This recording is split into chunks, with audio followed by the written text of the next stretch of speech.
지내시면서 체험하신 하나님 나누실 분 계셔요?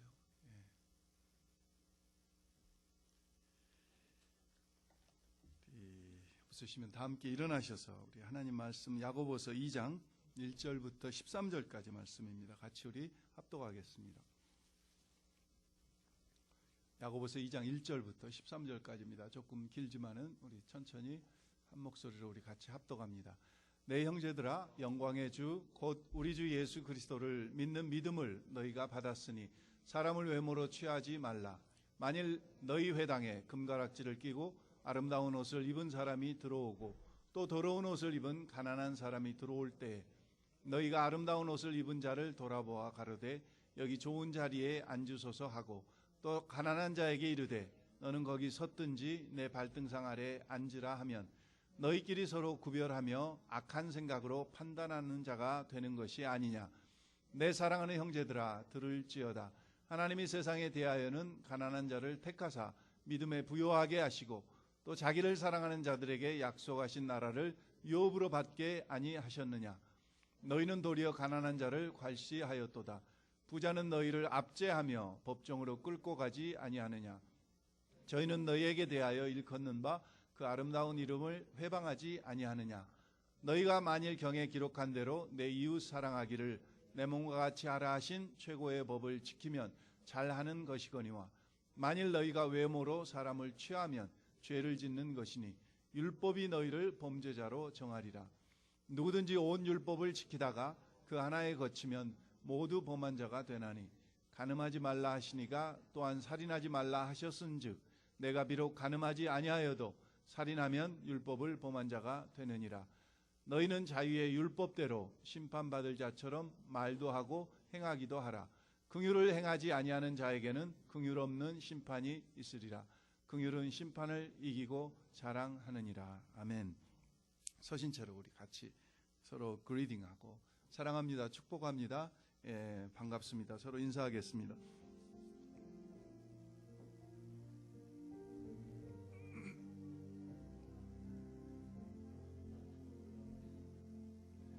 형제의 모습 속에 보이는 하나님 형상 아름다워라. 존귀한 주의 자녀 됐으니 사랑하며 섬기리. 자매의 모습 속에 보이는 하나님 형상 아름다워라. 존귀한 주의 자녀 됐으니 사랑하며 섬기리.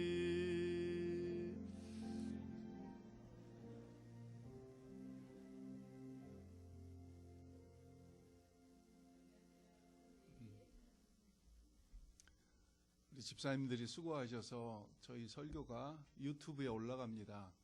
근데 가만히 제가 들어가서 이렇게 설교를 들으면서 보니까 여러분들의 친교하는 모습도 유튜브에 다 올라가요. 그래서 여러분들 친교하실 때도 좀 우아한 모습으로 이렇게 잘 하시면 감사한 것은 우리 미국 교회 웨인 집사님 신장이 굉장히 신장이 2개 있어야 되는데 하나밖에 없어가지고 그 하나도 6% 정도밖에 펑션을 못해서 이머전시 룸에서 곧 돌아가시기 직전이었는데 우리가 수요 예배에 같이 기도했는데 또 하나님께서 은혜로 생명을 연장시켜 주셔서 댁으로 퇴원하셨다고 하는 그런 이야기를 미국 교회를 통해서 오늘 아침 들었습니다. 하나님께 감사드립니다. 롱 위켄드에서 노동절 연휴로 몇 가정들이 아웃 오브 타운 하셨지만 또 여러분들 같이 함께 이렇게 예배 드리게 돼서 너무 감사하고 반갑고 기쁩니다. 오래된 영화 이야기 하나로 설교를 시작합니다. 1962년도에 만들어졌던 아라비아 로렌스라고 하는 영화를 혹시 기억하실지 모르겠어요. 이 영화가 하도 재밌어서 1990년대 중반 후반에 다시 리메이킹 돼가지고 오마리 샤리프를 주연으로 다시 만들어졌어요. 오리지널 1962년도에 만들어졌던 이 아라비아 로렌스는 피터 오틀리라고 하는 영국 배우와 안소니 퀸이 조연으로 나오는 그런 영화였습니다. 이 영화는 영화가 아니라 사실은 토마스 로렌스라고 하는 실제 인물의 일대기를 영화로 만든 겁니다. 이 토마스 로렌스라고 하는 분은 굉장한 분이셨어요. 예. 여러분 그 아라비아 로렌스 혹시 영화를 보신 분 계셔요? 예, 잘 보셨어요. 무슨 장면이 우리 피러슨 형제님도 보셨고 무슨 장면이 생각나신지 모르지만 저는 하여간 오토바이를 사막에서 먼지를 내고 타고 다니는, 그리고 아라비아 사람들, 중동 나라 사람들 편을 들어서 독일과 이 서방 나라들의 세력들을 몰아내려고 하는, 그런데 이 토마스 로렌스가 아주 전념하는 그런 장면들이 생각이 납니다. 이 토마스 로렌스는 굉장히 주관이 분명한 사람이었어요. 47살의 젊은 나이로 돌아가셨지만은 오토바이를 타고 다니는데, 이건 영화에서 나온 이야기가 아니고 그분의 일대기를 제가 읽다가 발견한 이야기입니다. 오토바이를 타고 다니는데 그 철학이 있어요. 왜 자기는 이 모터사이클만 타고 다니는지. 뭐라고 이야기하냐면은 그 토마스 로렌스는 그렇게 고백해요. 자동차는 타고 다니다가 사고 나면은 다른 사람을 죽이지만은 모터사이클은 타고 다니다가 사고 나면은 자신이 죽는다. 그 말이 굉장히 매력적이어서 제가 어렸을 때 모터사이클을 향한 꿈을 아직도 못 버리고, 저는 죽기 전에 해야 될 한 가지 일 중에서 제가 모터사이클을 꼭 타고 다니고 싶은 그런 마음이 아직도 있습니다. 멋있잖아요. 성경적이잖아요. 다른 사람을 죽이는 것보다 내가 죽어버려 그냥. 물론 그래서 안 되겠지만은, 그래서는 안 되겠. 사고가 나면 안 되겠지만 사고가 나더라도 만약에 그런 철학을 가지고 이 토마스 로렌스는 산 사람이에요. 그런데 굉장히 기인이에요, 사실은. 이분이 어느 날 자기가 자주 찾아가는 친구 그 하디라고 하는 그 집에 가서 가끔 차를 마시는데, 어느 날 이야기입니다. 그 집에 가서, 여러분 그 장면에 영화에 나온 걸 기억하실지 모르겠어요. 가서 차를 마시는데 마침 그때 그 도시에 돌체스터라 그 도시의 시장 와이프가 와서 같이 차를 마셔요. 근데 토마스 로렌스가 와서 그 하디 부인이랑 같이 마시는데, 이 시장 부인이 와서 같이 차를 마시다가 갑자기 이 시장 부인이 불란서 말로 이렇게 이야기합니다. 내가 일생 동안 이 쫄병과 함께 이 차를 마셔보기는 처음이다. 갑자기 불란서 말을 하니까 영국 사람들끼리 조용해졌어요. 한참 있다가 이 토마스 로렌스가 불어로 그 돌체스터 시장 부인에게 이야기합니다. 부인, 미세스 하디는 불어를 못 알아듣습니다. 제가 통역해 드릴까요? 그때 이 토마스 로렌스는 공군 쫄병 복장을 입고 있었어요. 그 쫄병 복장을 보고 시장 부인이 굉장히 수치스러운, 나하고 격에 안 맞는, 이 사람하고 내가 같이 차를 마신다는 것이 너무 수치스럽다, 그 이야기를 불어로 그 집 호스테스한테, 미세스 하디에게 이야기하는 겁니다. 그런데 사실 토마스 로렌스는 어떤 사람입니까? 옥스퍼드 사학과를 1등으로 나온 사람, 귀족입니다. 그리고 1차 대전을 치르면서 혁혁한 정과를 세워가지고 영국 육군 대령으로 이미 스스로 제대를 했어요, 대령 때. 그리고 제가 아까 조금 전에 기인이라고 그랬죠. 자기의 신조가 이게 분명해서 육군 대령으로 전역을 해놓고 공군 쫄병으로 가명을 써가지고 들어간 거예요. 근데 그게 탈로가 났어요. 그래서 쫓겨났어요. 근데 또다시 다른 가명으로 또 공군을 입대를 한 거예요. 사병으로. 또 쫓겨났어요. 너무 집요하게, 그러니까 공군에서 회의를 열어가지고 이 토마스 로렌스만은 특별히 육군 대령이었지만은 공군 쫄병으로 받아주자. 그래가지고 쫄병으로 있는 것인데, 이 돌체스터 시장 부인은 그걸 모르고 쫄병 계급만 보고 그렇게 이야기했던 거예요. 오늘 본문은 1절부터 외모로 사람을 판단하지 말라, 사람을 차별하지 말라, 분명하게 말씀하고 계시면서 이 말씀의 핵심이 무언가를 우리에게 확실하게 말씀해주고 계셔요. 이 사도 야고보가 이 서신을 썼던 그 당시, 예수님 당시 로마 제국에서는 자유인 한 명당 노예가 2.8명, 근 3명 될 정도로 노예들이 많았어요. 그리스 나라도 자유인 한 명에서 노예가 한 4명 정도 될 정도로 노예가 많았어요. 그래서 성경학자 이 렌스키는 그 당시를 이렇게 이야기하고 있습니다. 그 당시 사회가 한 9계급이 있었는데 그 중에 상층 계급 5계급, 하층 계급 4계급이 있었는데 이 상층 계급과 하층 계급 그리고 각 계층 간의 계급 사이에 그 갈등과 구분이 분명했다. 그런 속에 복음이 전해져서 교회 안에도 수많은 계층의 사람들이 들어오기 시작한 거예요. 미국도 오래 전에 얼마 되기 전까지 이 흑인 교회와 백인 교회가 분명하게 구분돼서 지금 뭐 조금 이렇게 섞이기 시작했지만 아직도 그 구분은 어쩔 수 없습니다. 인도에 가면은 캐스트 제도가 있는데 그 캐스트 제도에 보면은 각 캐스트 계급마다 교회가 따로 있지 그 다른 계급의 사람들이 한꺼번에 모여서 교회를 이루고 있는 교회는 없어요.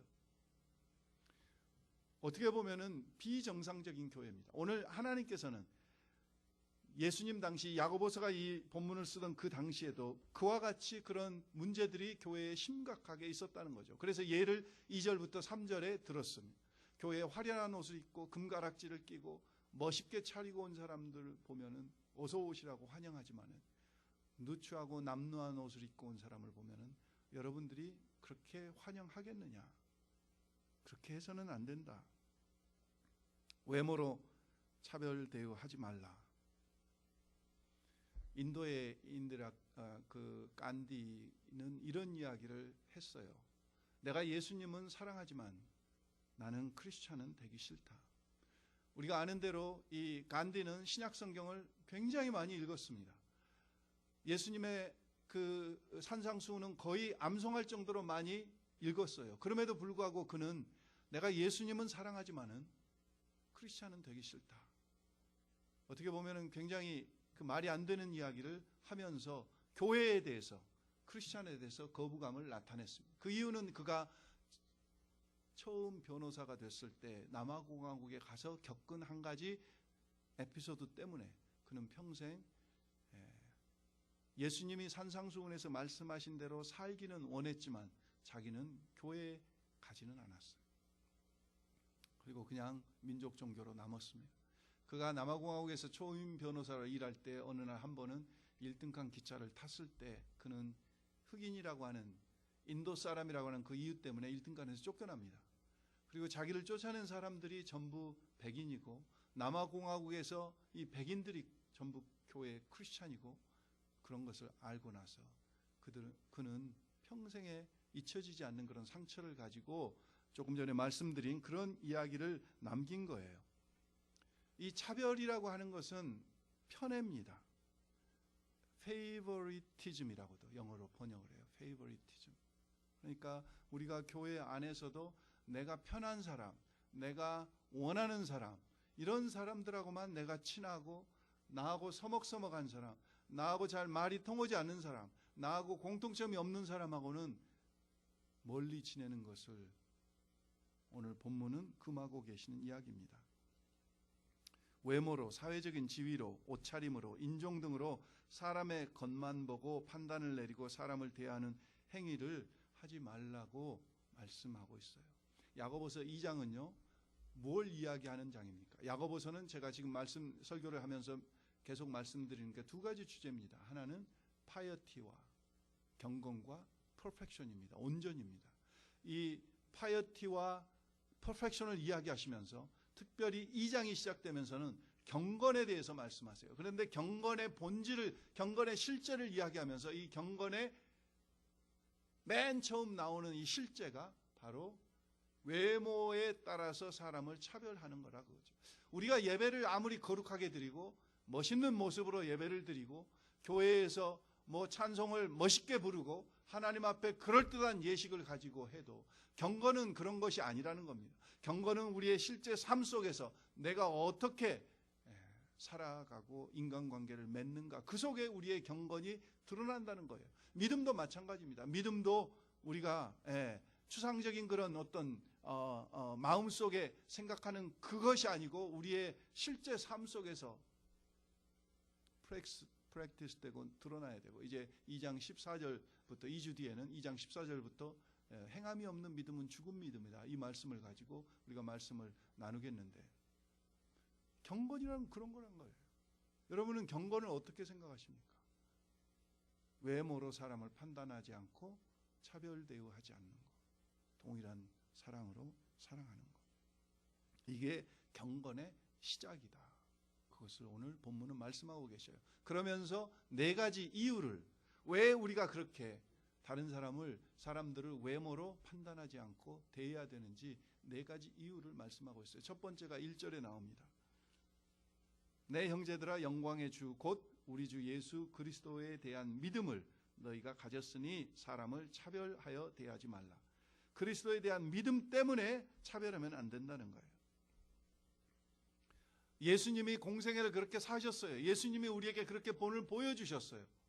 물론 수로보리게 여인을 향해서 그 여인의 믿음을 확인하기 위해서 자녀의 떡을 취하여 개들에게 던짐이 마땅치 않다고 말씀하셨지만, 주님께서는 결국 그 이방 여인의 딸을 치료해 주셨어요. 이방 여인이라고 차별 대우하지 않으셨어요. 삭개오라고 하는 세리장 사람들에게 왕따당하고 소외당한 그를 예수님께서는 아는 채 하시고 그 집에 머무르시고 그 집에 구원을 선포하셨어요. 우리가 잘 아는 대로 자기 종이 열병 걸린 것을 치료해달라고 예수님께 청을 했던 백부장을 향해서도 예수님께서는 차별 대우하지 않으시고 도리어 더 칭찬하시고, 이스라엘 중에 이러한 믿음을 본 적이 없다고 말씀하시면서 그 백부장의 종을 치료해 주셨어요. 예수님이 그렇게 공생애를 사셨어요. 또 뿐만 아니라 갈라디아서 3장 28절에 보면은 너희는 유대인이나 헬라인이나 종이나 자유인이나, 같이 한번 읽을까요? 너희는 유대인이나 헬라인이나 종이나 자주자나 남자나 여자 없이 다 그리스도 예수 안에서 하나이니라. You are all one in Jesus Christ. all one. 차별이 있을 수 없다는 거죠. 유대인이나 헬라인이나 종이나 자유인이나 남자나 여자나 차별이 있을 수 없다. 사무엘 선지자가 하나님 앞에서 크게 실수할 뻔했습니다. 외모 때문에.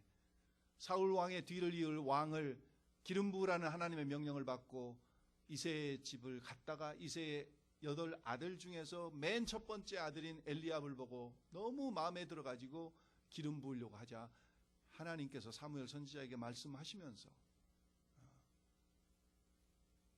사람들은 외모를 보거니와 나 하나님 여호와는 사람의 무엇을 보신다고 했어요? 중심을 보신다고 사무엘상 16장 7절에 말씀하셨어요. 사람은 외모를 보거니와 나 여호와는 중심을 보느니라. 나 여호와는 중심을 보느니라. 베드로도 욥바에서 기도하다가 갑자기 기도 속에 환상 중에 더러운 짐승들이 보자기에 하늘에서 쌓여서 내려오면서 음성이 들려서 그 짐승을 먹으라고 하는 음성을 듣고 내가 도저히 그런 짐승을 먹을 수 없습니다 부인했을 때 3번씩이나 그와 같은 일이 반복되면서 가이사라에 있는 백부장 고넬료가 정말 하나님을 경외하고 그 집에 구원이 필요한 것을 하나님께서 아시고 베드로를 그 집에 보내시기 위한 환상임을 깨닫고 그는 주저하지 않고 청하러 온 하인들을 따라서 가이사라로 가지 않습니까? 그리고 나와서 나중에 예루살렘 교회를 향해서 보고할 때 사도행전 10장 34절에 보면 베드로가 입을 열어 가로되 내가 참으로 하나님은 사람의 외모를 취하지 아니하시고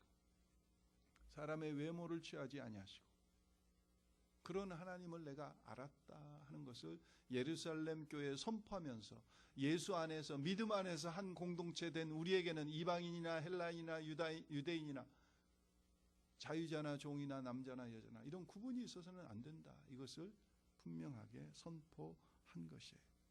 전라북도 김제에 가면은 금산교회라는 교회가 있습니다. 제가 설교 중에 가끔 말씀드리지만 여러분들 한국 가실 기회가 계시면은 일정들이 다 바쁘시겠지만은 한국에 이제 기독교 역사가 깊어지면서 정말 성지와 같이 우리가 둘러보아야 될 몇 곳들이 있어요. 그런 데를 좀 찾아다니시면서 서울에 있는 숭동교회랄지, 또 마포 양화진에 있는 선교사님들의 그 묘지랄지, 또 여수 예향원이랄지, 또 그 신안군 증도에 있는 문중경 전도사님의 사적이랄지, 오늘 여기 전라북도 김제의 금산교회랄지, 이런 교회들은 좀 여러분들이 찾아가 보셔야 돼요. 여러분들이 시간과 경비를 들여서 찾아가시면 그 찾아가시는 값어치 이상으로 주시는 놀라운 교훈들을, 은혜들을 받으실 거예요. 저 금산교회는 지금 한국에서 전라북도 문화재로 지정돼 가지고 예배당으로 쓰지 않고 문화재로 지켜 보호하고 관광객들이 와서 보는 그런 건물이 됐어요. 1908년도에 미국의 남장로교회 선교사님이셨던 테이트 선교사님이 저 건물을 세우셨어요. 그런데 이 김제 금산교회는 교회, 그래서 저렇게 기역자로 됐죠. 왜 기역자로 된 줄 아셔요? 옛날에는 남자와 여자가 같이 못 앉으니까 기역자로 구부러진 그 각도에 강대상이 있고 남자와 여자들은 다 각각 따로 눈길을 돌리면 안 돼. 예배 드릴 때 이렇게 따로 이렇게 예배를 드렸어요. 내부예요. 100년 이상 된 교회인데 너무 보존이 잘 됐죠. 그런데 제가 지금 말씀드리려고 하는 것은 금산교회 예배당 건물이 아니라 저 금산교회는 저 예배당 건물보다 더 유명한 이야기가 있습니다. 제가 설교 중에 몇 번 인용했어요. 그것은 바로 이자익과 조덕삼이라고 하는 두 분의 이야기입니다. 이자익과 조덕삼이라는 영수, 지금은 이제 집사님 다음에 영수라는 계급이 그때 교회 직분이 그 당시에 있었어요. 그래서 이 이자익과 조덕삼 두 영수가 이제 장로로 피택되는 그런 교회에 투표를 하는 날이었어요. 그래서 이 두 분을 놓고 이자익과 조덕삼 이 두 분을 놓고 장로 피택 투표를 했는데 한 분만 아마 장로로 이제 피택이 돼야 되는데 이 두 분 중에 이자익 씨가 영수님이 장로님으로 피택된 거예요. 사람들이 깜짝 놀랐습니다. 왜 놀랐냐면은 이자익 영수님은 조덕삼 영수님 댁의 하인이었기 때문에 그래요. 조덕삼 영수님이 타고 다니는 말의 마부였어요. 이름도 없이 경상도에서 또 돌아와가지고 그 집에 머슴이 된 거예요. 머슴이 돼가지고 예수를 믿고 그 집에서 신앙생활을 하면서 같은 교회에 금산교회를 나가다가 너무 열심히 믿어서 영수가 된 거예요.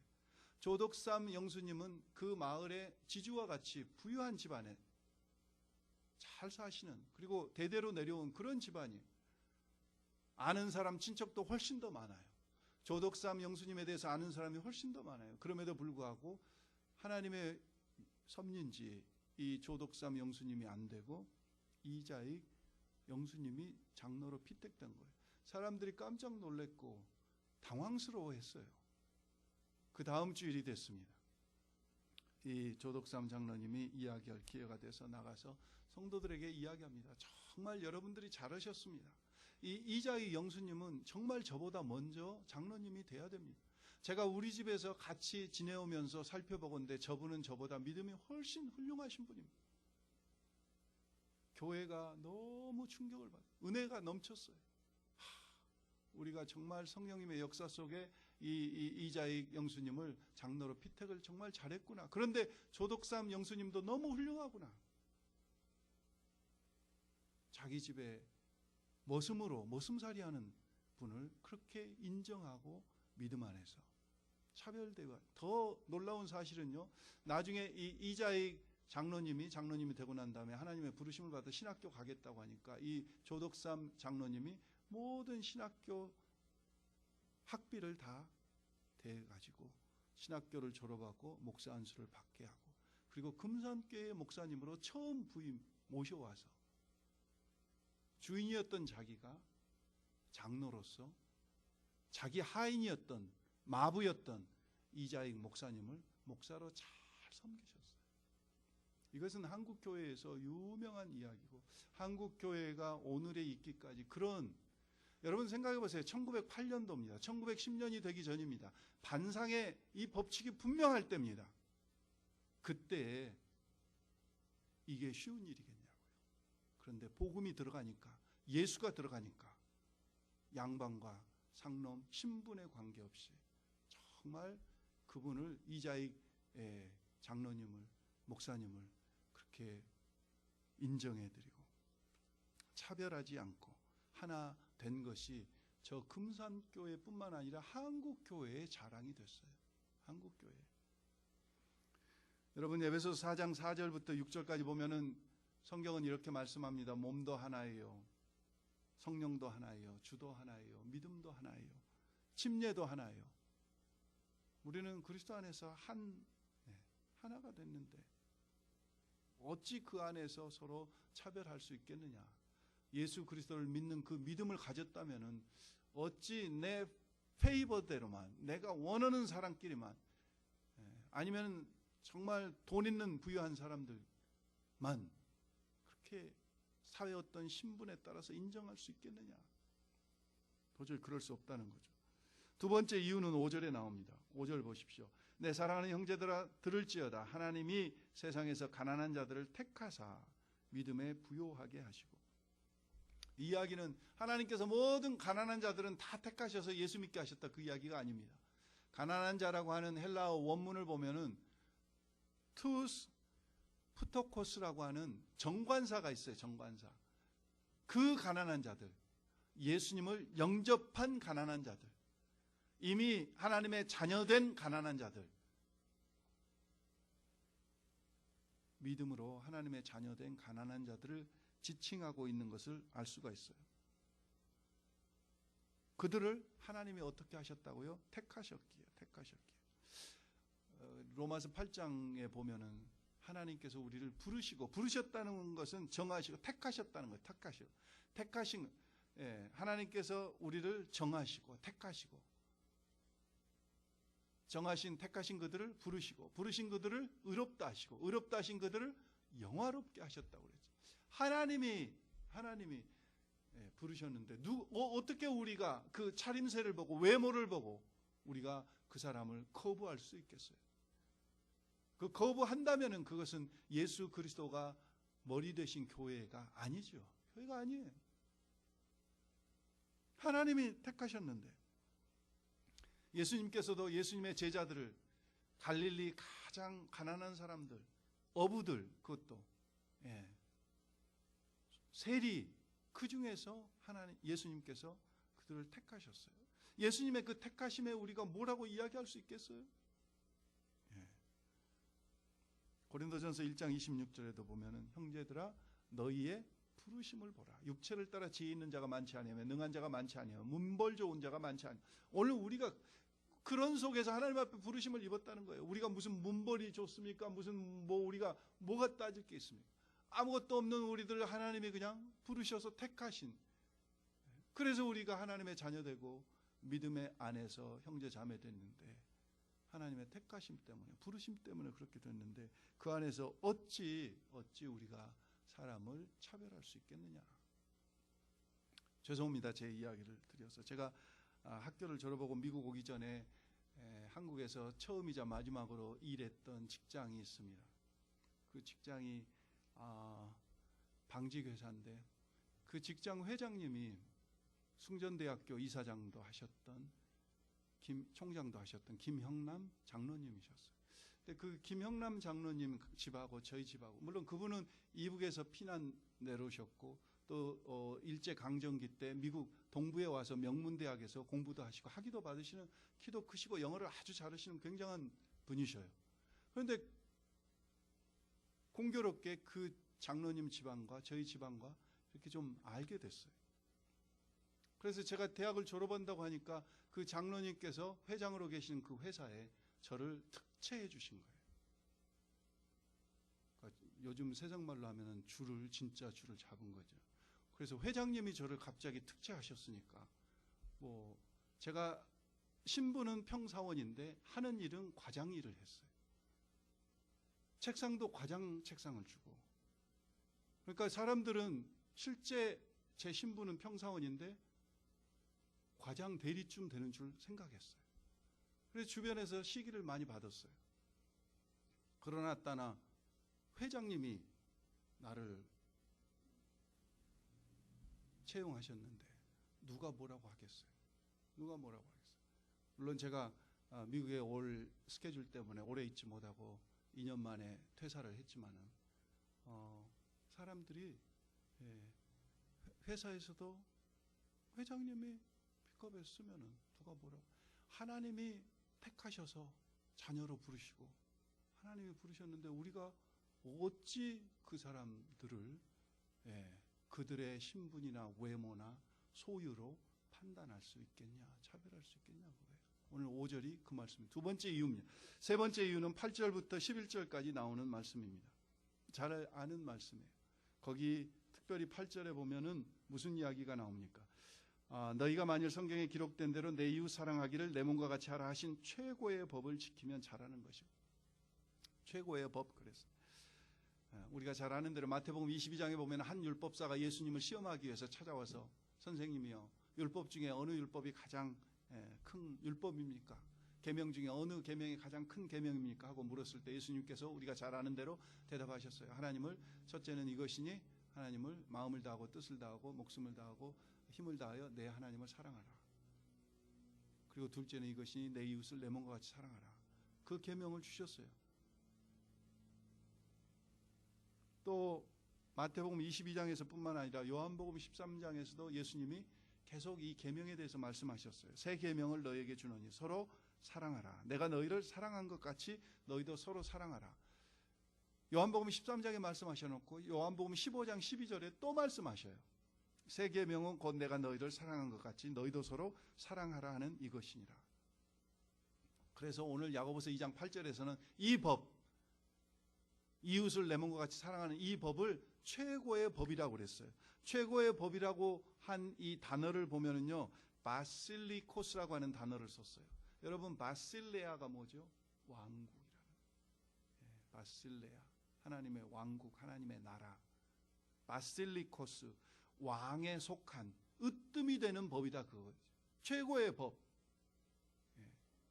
최고의 법. 이 법은 형제를, 내 이웃을 내 몸과 같이 사랑하라는 그 법이라고 하죠. 사랑에 대한 설교가 아니지만은 오늘 이 말씀이 나왔기 때문에 이 최고의 법을 범하면은 모든 율법을 범한 것과 똑같다고 그랬어요. 간음하지 않았을지라도, 살인하지 않았을지라도 살인하고 간음한 자와 똑같다고 그랬어요. 여러분, 사랑이라고 하는 단어는 영어로 love 그럽니다. L-O-V. 이 love라고 하는 단어는 라틴 말에서 루베레라고 하는 라틴 말에서 나왔답니다. 근데 루베레라고 하는 이 라틴 말의 뜻은 뭐냐면은 기뻐한다는 뜻이래요. 그래서 사랑이 뭐냐면 다른 게 아니라, 여러분들이 조금 전에 설교 하기 전에 같이 서로 그리딩 하면서 기뻐했죠. 그 기뻐하는 것이 사랑하는 것이다 그거죠. 내가 어느 사람을 만났는데 별 기쁨이 없어요. 그러면 내가 그 사람을 사랑하지 않는 거예요. 근데 사람 만나면 그냥 얼굴만 봐도 반가워요. 괜히 뭐 얻어먹는 것도 없는데 그냥 너무 기뻐요. 이게 사랑이라고 하죠. 루브레라고 하는 단어 뜻은 사랑이 다른 게 아니고 만났을 때 기뻐하는 거. 우리말로 사랑, 돌아가신 양주동 박사님께서는 그 사랑의 뜻을 이렇게 표현했어요. 사랑의 사자가 생각 사자예요. 그 다음에 랑은 원래 랑이 아니라 량이었어요. 량. 크기를 이야기하는 량. 그래서 사량이었어요. 사량. 근데 사량 발음이 좀 그렇잖아요. 사량 하다가 사랑으로 이게 이제 바꿔졌다. 근데 그 생각 사자, 그러니까 사랑의 뜻은 뭐냐면은 사랑하고 마음을 헤아려 주는 것. 그게 사랑이라. 그 문자적인 뜻만으로도 우리는 성경의 아가페 사랑을 굳이 이야기하지 않아도 어느 정도 사랑에 감이 오잖아요. 예. 생각해주고 그 마음을 헤아려 주는데 어떻게 외모로, 신분으로, 생김새 때문에 그 사람을 차별할 수 있겠냐고. 차별하는 것은 이미 헤아려 주지 않는 거고, 이미 생각하는 것이 아니고, 이미 그 사람을 기뻐하는 것이 아니다 그거죠. 그러면은 우리는 간음한 죄와 똑같고 살인한 죄와 똑같다. 그게 오늘 8절부터 11절까지의 말씀이에요. 최고의 법을 위반하는 율법의 범법자가 되기 때문에 우리는 외모로 사람을 차별 대우하면 안 된다고 하죠. 세 번째 이유입니다. 마지막 이유는 12절 13절에 나옵니다. 12절 13절 중에서 특별히 13절 보시면은 긍휼을 행하지 아니하는 자에게는 긍휼 없는 심판이 있으리라. 긍휼은 심판을 이기고 자랑하느니라. 긍휼 없는 심판이 있기 때문에 우리는 다른 사람 외모로 차별 대우하면 안 된다. 제일 적절하게 예수님께서 말씀하신 이것에 대한 비유가 마태복음 18장에 보면은 1만 달란트 빚진 자가 자기에게 100데나리온 빚진 동관을 붙들고 재판관으로 1만 달란트를 탕감받은 자가, 물론 예수님께서 그 예화를 용서에 대해서 말씀하셨지만 이 예화는 용서뿐만 아니라 긍휼에 대한 말씀이기도 해요. 주인에게 1만 달란트를 탕감받은 자가 자기에게 겨우 100데나리온 빚진 자를 빚 안 갚는다고 목을 끌고 가는 그런 자. 그 비유에서 예수님께서 뭐라고 하셨습니까? 옥에 가두라고 그랬어요. 긍휼이 없다. No mercy. 긍휼이 없다 그랬어요. 오늘 우리는 하나님의 은혜와 긍휼로 예수를 믿어서 하나님의 자녀되고 구원받았습니다. 우리가 무슨 똑똑하고 내가 믿음이 좋고 내가 훌륭하고 내가 잘나서가 아니고 나를 찾아오신, 먼저 나를 찾아오신 하나님의 그 긍휼히 여기심과 은혜 때문에 우리는 하나님의 자녀 됐어요. 아멘. 특별히 우리가요, 우리는 무슬림 형제나 이교도들 우리 주변에 많이 있는데, 그리고 오늘 또 우리가 노방전도를 나가지만은 믿지 않는 사람들이 많이 계시는데, 그분들보다 무엇 특별히 우리가 훌륭하거나 똑똑하거나 잘난 것이 있어서 우리가 예수 믿은 게 아니라는 거죠. 긍휼히 여겨주시는 하나님의 그 은혜 때문에 우리가 예수 믿었다면은 우리도 여전히 그들을 향해서 긍휼히 여기고 안타까워해야 되지 않겠어요? 주변에 특별히 이 외국인들에게, 이민족들에게 우리가 잘 해줘야 됩니다. 한국의 외국인 노동자들이 150만 명이 넘었다고 그럽니다. 지금은 이제 좀 세월이 지나서 그런 경우가 드물겠지만은 그래도 아직까지도 그 외국인 노동자들을 착취하고 학대하고 한국말 하지 못한다고 구박하고, 그리고 일하다가 손가락이 잘리거나 어디 재해를 입으면은 그들을 그냥 월급도 주지 않고 내팽개쳐 버리는 그런 일들이 간혹 있어서 그런 말을 듣는 우리 가슴을 아프게 하지 않습니까? 제가 2004년도에 아프가니스탄에 있을 때 그 아프가니스탄에 계신 선교사님들과 함께 아프가니스탄 바로 북쪽에 있는 우즈베키스탄 타시켄트로 여름 수양회를 간 적이 있었어요. 근데 자동차를 몇 대 나눠 타가지고 한 900km, 편도가 900km 정도 되는 그 거리를 우리 차를 몰고 가기로 해가지고, 마침 한국 코이카 정부에서 아프가니스탄의 정부에 줄 좋은 차들을 가져왔는데, 그것을 먼저 좀 우리가 길을 내가지고 탄 다음에 드리는 것도 좋겠다. 그런 기회가 와가지고 그 새 차들을 우리가 몰고 이제 카불에서 마자리 샤리프로, 그 다음에 마자리 샤리프에서 이제 우즈베키스탄 국경으로, 그렇게 이제 하루가 벌써 더 걸려서 이틀째 이제 국경에 도착했습니다. 여러분들이 육로로 국경들을 지나보신 경험이 있으신지 모르겠어요. 비행기를 타고는 우리는 많이 이 나라에서 저 나라로 옮겨 다니지만은 육로로 국경을 지나보신 경험들을 하신 분들은 조금 상상을 하실 거예요. 저는 아프가니스탄에 있으면서 육로로 이란도 가보고 육로로 파키스탄도 가보고 또 여러분들 여기 미국에 살면서 캐나다도 가보시고 이 멕시코도 가보시고 육로로 가시잖아요. 유럽 여행 가시면은 뭐 다 여러 나라들 막 이렇게 다 육로로 다니시잖아요. 육로로 국경과 국경을 넘을 때는 그렇게 원래 까다롭지 않습니다. 근데 그때 선교사님들 차 몇 대 나눠 타가지고 이제 저희가 아프가니스탄 세관을 거칠 때는 출국 수속을 밟을 때는 별 문제가 없었어요. 근데 우즈베키스탄 그 입국 수속을 밟느라고 거기 세관에 들어가니까 이 사람들이 우리를 완전히 범법자 취급을 하는 거예요. 한 사람씩 불러서 따로 방에 불러가고 뭐 있는 돈을 다 얼마를 쓰라고 그러고 그게 법적으로 말이 안 되는 이야기거든요. 그리고도 잡아놓고 우리를 놔주지 않는 거예요. 정당한 비자가 있고 정당한 수속을 거쳐서 지금 국경을 넘어서 가려고 하는데 우리가 너무 화가 났어요. 나중에 미국 시민권 가지고 계신 몇 선교사님들이 항의도 하고 이야기를 해서 결국은 한 반나절 만에 풀려나는데 그때 어느 선교사님이 그들이 하는 이야기를 들은 거예요. 아프가니스탄에 오신 선교사님들은 중에는 우즈베키스탄에서 오래 사역하는 분들이 많아서 우즈벡 말을 이미 러시아 말하고 우즈벡 말을 다 잘 능통하고 있는 사람들인데 자기들끼리 하는 이야기를 들은 거예요. 그 세관원 중 친척 중에 그 어느 세관원의 친척이 우즈벡에서 한국은 동경의 나라입니다. 우리는 한국 사람이니까 한국이 얼마나 잘 사는지 뭐 이런 거 별로 잘 모르지만은 우즈베키스탄에서 한국 그러면은 꿈의 나라예요. 한국 사위 보면은 최고 아주 제가 우즈베키스탄 그 타슈켄트에 가서 어느 교회 가서 설교를 했는데 그 어느 권사님이 끝나고 막 자기 집을 굉장히 눈에 보이게도 막 이렇게 강권해서 가자고 그러시는 거예요. 그래서 도대체 무슨 사유가 있으신가 하고 가 보았더니 그 댁을 신방을 갔더니 드디어 알았어요. 한국 사위를 봤다고 그걸 자랑하고 싶으셔서 앨범을 다 꺼내놓으시고 자기 딸 우즈베키스탄 그 딸이 한국 사위하고 결혼한 것들을 다 보시고 이렇게 자랑하시는 거예요. 그럴 정도로 한국이 동경의 나라예요. 우즈벡 사람들은 한국에 와서 또 일하고 돈 벌어가고 그런데 그 세관원 중에 어느 한 친척이 한국에 가서 노동자로 일하다가 심하게 어려움을 당하고 거의 쫓겨나다시피 해가지고 그렇게 쫓겨온 모양이에요. 꿈의 나라, 동경의 나라였던 한국이 원수의 나라와 같이 변한 거죠. 그런데 생각해 보세요. 아프가니스탄하고 우즈벡 그 국경을 건너는 한국 사람이 과연 몇 명이나 있겠는가? 자기들은 천만 뜻밖의 횡재를 한 거지.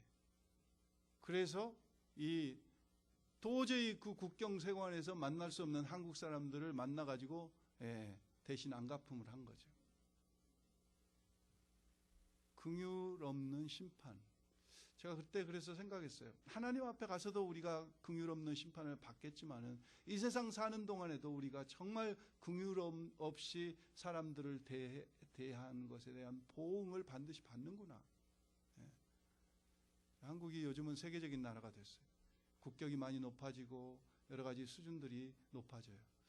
우리가 하나 둘 잘못한 것들이 누군가 나는 직접 안 당할지 모르지만 누군가 대신 피해자가 생긴다는 사실을 기억해야 돼요. 오늘 말씀으로 다시 돌아와서요. 내가 정말 그렇게 사람들을 외모로 차별하면은 긍휼을 행하지 아니하는 자에게는 긍휼 없는 심판이 있으리라. 긍휼은 심판을 이기고 자랑하느니라 말씀하셨어요. 말씀을 정리하고 마칩니다. 경건의 맨 첫 모습이 외모로 차별 대우하지 않는 겁니다. 경건은 영어로 piety입니다. 또 다른 영어 말로는 godliness입니다. 하나님과 같은 거, 하나님 닮은 거, Christ likeness입니다. 예수와 같은 거. 하나님이 우리를 차별하지 아니하셨고 예수님이 우리를 차별하지 아니하셨다면 우리가 경건의 모습을 우리 속에, 그리고 경건의 능력을 우리가 흘려보내기를 원한다면 이러한 모습들이 우리 속에 흘러나야 되지 않겠어요? 저는 우리 출라이트 공동체가 정말 그러한 교회 되기를 소원합니다. 그래서 그 모습이, 우리가 예배도 너무 감사하게 잘 드리지만은 우리가 다른 사람을 대하는 그 모습 속에 하나님의 경건의 능력들이 나타나서 나이가 적고 많음이 구별이 없이, 신분이 높고 낮음이 구분이 없이, 학위가 있고 없음이 구분이 없이 예수 안에서 누구나 다 하나 되고 서로를 존중하고 사랑하는 그런 모습이 이루어질 때, 그게 바로 경건의 첫 번째 덕목이라는 거죠. 골로새서 3장 25절 같이 한번 읽고 말씀 마칩니다. 불의를 행하는 자는 불의의 보응을 받으리니 주는 외모로 사람을 취하심이 없느니라. 아멘. 기도하겠습니다. 살아계신 아버지 하나님, 저희는 정말 너무 연약해서 돈이 많은 사람은 훌륭한 사람으로, 선한 사람으로 저희가 어쩐지 위축되면서 잘 대해줘야 될 사람으로 생각되고, 돈이 없고 초라하고 가난한 사람은 아무렇게나 대해도 될 것 같은 그런 어리석은 마음이 들 때가 많이 있습니다. 하나님, 다시 한번 저희들에게 깨닫게 하시고 깨우쳐 주셔서 감사합니다. 야고보서 2장을 통해서 우리의 소유의 많고 적음, 신분의 높고 낮음, 나이의 많고 어림을 구분 없이 어떤 신분, 어떤 상황에 있든지 예수 그리스도의 보혈로 이미 부르심을 입은 자는 우리가 정말 하나님이 우리를 대하신 것 같이 그 마음으로 함께 대하며 사랑할 수 있는 믿음의 공동체로 저희 출라이트 교회를 축복해 주옵소서. 저희 교회뿐만 아니라 모든 교회들이 아버지 계급화되지 않게 하시고, 아버지 하나님 정말 이 말씀을 온전히 받아 외모로 차별하지 않는 그런 신앙의 공동체, 세상과 다른 모습들을 보여주는 하나님의 거룩한 공동체 되게 하시옵소서. 감사드립니다. 예수님의 이름으로 기도했습니다. 아멘.